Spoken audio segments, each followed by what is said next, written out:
The Western world continues to unite against this seventh day of Russia's invasion of Ukraine. On foreign policy, there's virtually no debate that Putin is the aggressor, proactively starting a war of choice, violating the territorial integrity and the human rights of the people in this neighboring independent country. On economic policy, which we were just discussing, there are these punishing sanctions that show a consensus for multilateral action, even at high costs for many other citizenries that could have said they just want to sit out the conflict, but again, are united in standing up to Putin.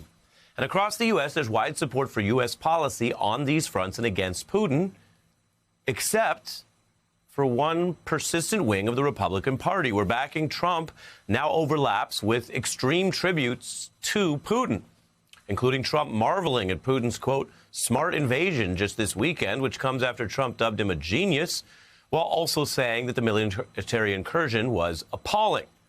Then you have Trump's former CIA director and Secretary of State on a similar path, noting that he has, quote, respect for Putin's shrewd, capable leadership. And that's a hard angle to play right now, considering Russians are in these long lines for cash as their currency crashes.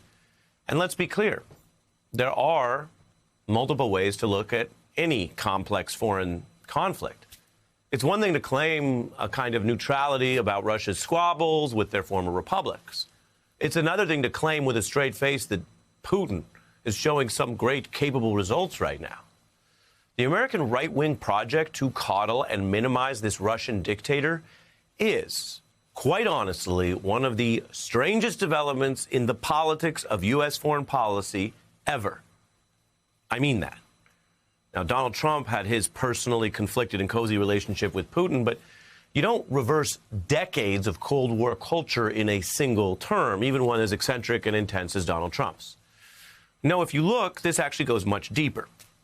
And it matters as the U.S. is now part of this alliance trying to contain an aggressive nuclear Russia under Putin.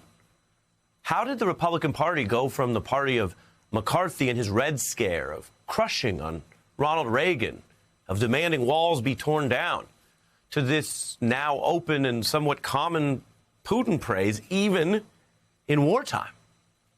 It's a bizarre evolution. And the reasoning for it has something of a bizarre answer. It dates back, we think, at least to when Republicans turned to really prioritize style and trolling and reality TV-type comebacks to Barack Obama as their primary political language. And they were pushing up more brash personalities like Sarah Palin, or in the talk realm, Rush Limbaugh and Bill O'Reilly back in those 90s days, too. Because they began to view Putin not through policy.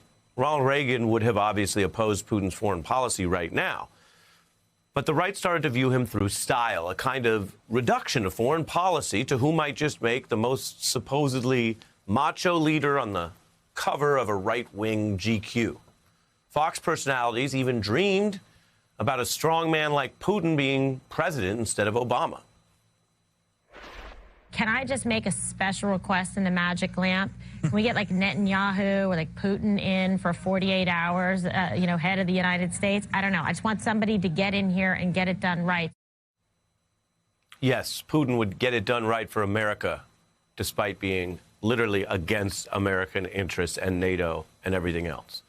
And back to that era, pre-Trump, you had conservative voices like Bill O'Reilly and Sarah Palin lavishing praise on Putin as a way to hammer Obama.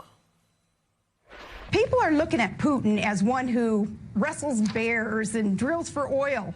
They look at our president as one who wears mom jeans and equivocates and bloviates. The Russian leader sees himself as a macho man who's going to do pretty much what he wants.